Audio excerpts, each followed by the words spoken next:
Hi everyone, welcome to For Those Who Code. In this channel, we'll learn and share skills about coding and designing. If you want to grow your skills and learn new things that's coming up, please like, share, and subscribe for more. In this video, we'll learn about boosting our development productivity inside our terminal. I personally spend a lot of time writing commands inside my terminal, trying to remember and figuring out which terminal is running which command. Here we will be going through some tips, and we can also optimize our terminal productivity following these tips to become better and efficient when writing code. I'll be using iterm with ZSH for my terminal. Generally, when you first install iterm, so to say, you would see something interface like this, which looks pretty much dull, and it's like not spiced up. So we'll also go through our visual makeover of our terminal to look something like this, which is really awesome and looks a lot more prettier, and obviously we'll have our much more productivity inside this. So talking about the iTerm with ZSH, I have all my ZSH to manage all my plugins, and which helps to easier to stay productive. So it actually generally what it does is it hosts and allows to play around simply by updating the list in our .zsh-rc file. So if we go and visit all my ZSH, then we can see that it's community driven, and we have a lot of tons of plugins, which is 275 plus plugins, which is really awesome. So we will definitely cover some of these plugins as well, but we will not obviously go through all of them. We have also the themes that we want, but we'll be using a different theme, which we'll discuss later.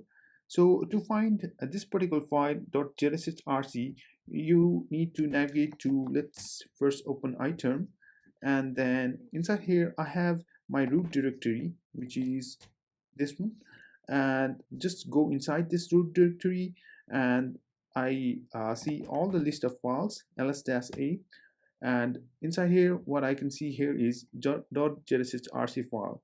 So if you don't have this file, you can create your file manually after installation of ZSH. Hopefully I think you should have this file generated there. So we need to go to this particular file and open it via VS Code. So we can write code dot, and then it's auto suggesting. So we will also go through this auto suggesting feature later on as well. So we'll open this particular file inside our VS Code. So I think this should be closed, and yeah, this is the file .zsh-rc, and inside here we can see that there's some, and we have the list of plugins right here. And inside this list of plugins, you can copy and paste whatever plugins that you want to use. So we'll obviously be using some of the plugins, and we'll be going through some of them as well. And you can also find some of the plugins that you can use in this particular GitHub page, which will be shared in the link down below. Now, after finishing up with the plugins by Oh My ZSH, then now let's move on to another important update that you can have inside your terminal, which is power level 10K theme. So it's not generally a theme, but you can also have it configured to enhance your productivity as well. Actually, it's one of the best theme that can be highly configured, which can be totally cooperated or incorporated with a lot of terminals out there, not just ZSH and iterm, but it can be pretty much configured with the writing commands ptain configure. And one of the killer feature it provides is instant prompt. So let's visit this link and see what we have here. So we generally have, as you can see here, we have lean style, classic, and rainbow. So we can have a visual makeover of whatever style that we want inside our terminal, which is great, right? So to install this particular like power level 4K theme inside our ZSH, we can go to install power level 10K and go to oh my ZSH, and then it says clone this particular file. And then after cloning this particular file, we can set this particular line to our .zsh-rc file. That's particularly let's see. So inside my uh, configuration here, you can see here I have this particular thing right here, which is ZSH theme. So yeah, that's what it offers. So it can be configured with writing ptheme configure. And as you can see that I have already configured it, I'll just quit and say no. And then we can further dig down, and I mentioned another killer feature, which is instant prompt, right? To understand instant prompt, we can go to um, performance right here. So generally instant prompt helps us to prompt uh, which appears instantly. Actually, if we install and use a lot of plugins inside our ZSH or inside our terminal overall, then power level 10K will have some lags in it. So to reduce that particular lag, when we hit enter, the next prompt appears instantly. So we don't have to wait for the this particular terminal to get ready.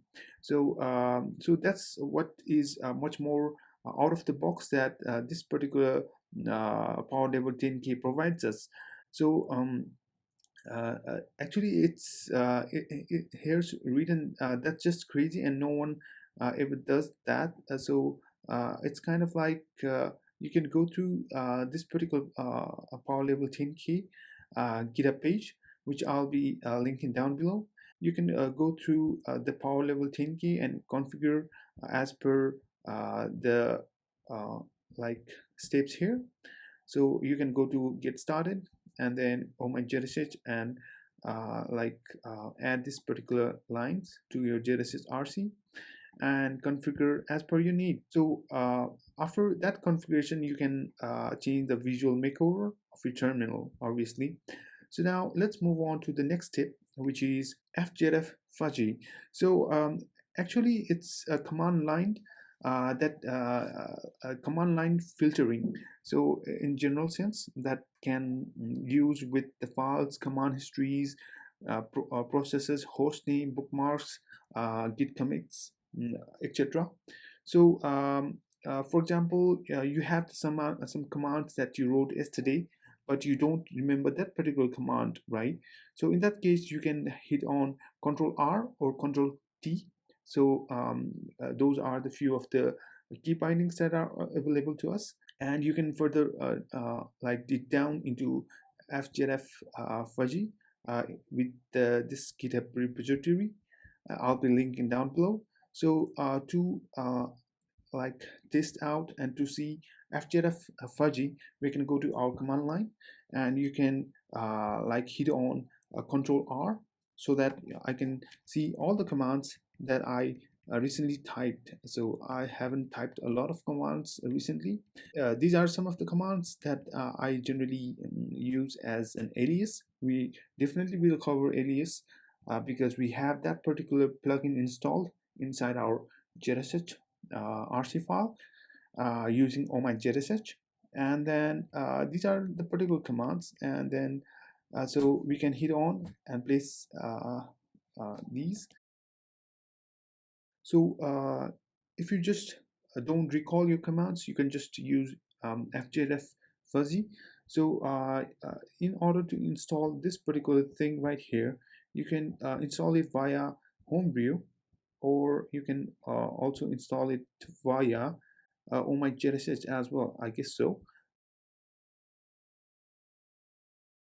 Yeah, and then I think with just ZSH you can install that, and then you can go and hop in the commands that you recently typed as well. So now let's move on to another productive tip that I have here.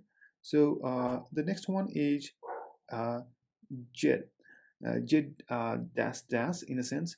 So it generally it acts like the most visited directory and allows us to access them with very few keystrokes. For example, we'll obviously see that in action. It's like CD and auto suggestions fused into one. So if you want to go to a path, you type on CD and then write that particular file name.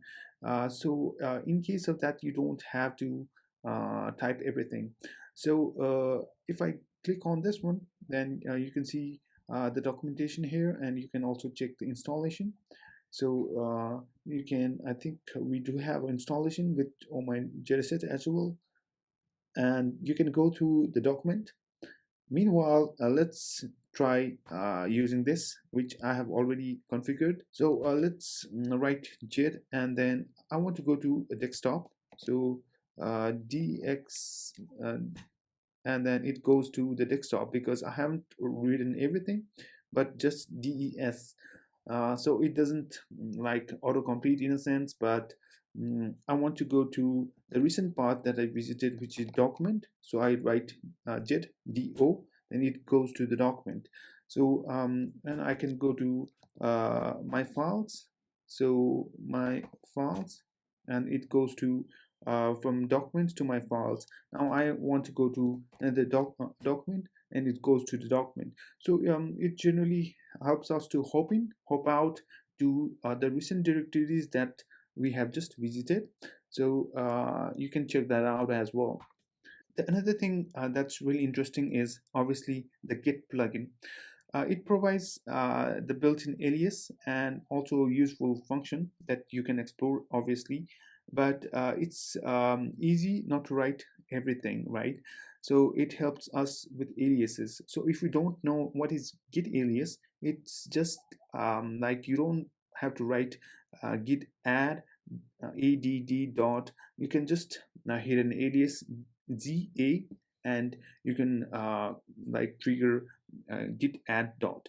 So let's take a look at this particular link right here. And this particular plugin is available in oh my ZSH. So out of the box, you have this much of aliases out of the box, but generally in my workflow I don't use this particular um, aliases, but I do have configured my own aliases. And let's check out bashrc. So I think, yeah, here's the file that I have already set some aliases with. So you can also include aliases inside your .bashrc file. For example, I have we can hit on but ZA. As you can see that it invokes the git, which is definitely it's not a git repository. For that we need to init git init, and then we can like use these aliases really easily, and you can also add your custom aliases as well. So now let's move on to the next, which is NVM. Okay, so NVM generally, if you want to switch your node version to whatever you want, you can use NVM. So let's suppose I can just write down NVM and dash v to see my current version of NVM. So it says node version manager 0.35.3. You can write down NVM ls to see the list of like node which is stable and it's 15.0.0. So we can use NVM use 15.0.0, and as you can see that if I just type in node -v, it shows 15.0.0, right? So it helps us to upgrade and downgrade the version of node that we have in our local machine, which can be really helpful during like switching up the projects of different version of Node as well. So that's really useful when dealing out with NVM. But if you need to other languages as well, you can just try out asdf, which is extendable version of managing multiple versions with the command line. It supports a lot of languages and frameworks like Ruby, Python, Elixir, or anything out there. So you can just try out ASDF as well. So now let's move on to adding custom aliases. As like we discussed before, you can also like inside our source ZSH-z file, you can see we have a plugin called Git right here. So out of the box, this plugin provides us with a lot of aliases that we just saw, which is this one. So and we have these aliases out of the box, but if you want some other aliases, then you can write alias and alias name and command inside these files, and you can add your custom aliases as well. Also, alternatively, you can also add some aliases inside git-bashrc file. So let's take a look at what we have here. So we have here is a standard aliases that you can use, which I'm also currently using. And here are some of the basic aliases that you can really use in order to write commands without writing all of it.